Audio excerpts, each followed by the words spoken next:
আক্রান্ত দলীয় কর্মীকে দেখতে হাসপাতালে গেলেন পুরসুরার বিধায়ক তথা আরামবাগ সাংগঠনিক জেলা বিজেপির সভাপতি বিমান ঘোষ। পুরসুরার ভাঙামোড়া গ্রাম পঞ্চায়েতের এলাকার ৬ নম্বর বুথের বিজেপি সভাপতিকে নাকি তৃণমূল আশ্রিত দুষ্কৃতীরা মারধর করেছে এবং সেই ঘটনায় জখম হয়ে আরামবাগ মেডিকেল কলেজ হাসপাতালে চিকিৎসাধীন রয়েছেন বিজেপির ওই বুথ সভাপতি। আক্রান্ত সেই কর্মীকে আজ সকালে হাসপাতালে দেখতে গিয়েছিলেন বিমান ঘোষ। তাঁর শারীরিক অবস্থার খোঁজ খবর নেওয়ার পাশাপাশি পুলিশ প্রশাসনকে এ বিষয়ে পদক্ষেপের কথাও তিনি জানিয়েছেন। তবে বিমান ঘোষ এও জানিয়েছেন, তাঁদের কর্মীকে মারধরের এই ঘটনায় পুলিশ যদি দোষীদের বিরুদ্ধে কোনো পদক্ষেপ না নেয় তাহলে তারা দলগতভাবে ব্যবস্থা নেবেন।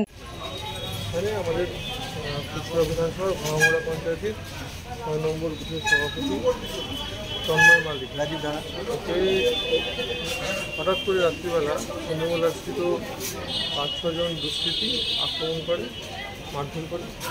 সেখানে ভর্তি দেখতে এসেছে। আমার অভিযোগ হবে যারা এই কাণ্ডে জড়িত আছে তাদেরকে অ্যারেস্ট করার জন্য পুলিশের সঙ্গে কথা না হলে আন্দোলনে অ্যারেস্ট করার জন্য বলেছি, না হলে পরবর্তী ব্যবস্থা হবে। স্বাস্থ্যসাথী মান্যতাপ্রাপ্ত মাল্টি স্পেশালিস্ট ও রোগী পরিষেবার বিশ্বস্ত প্রতিষ্ঠান দেবনাথ হসপিটাল।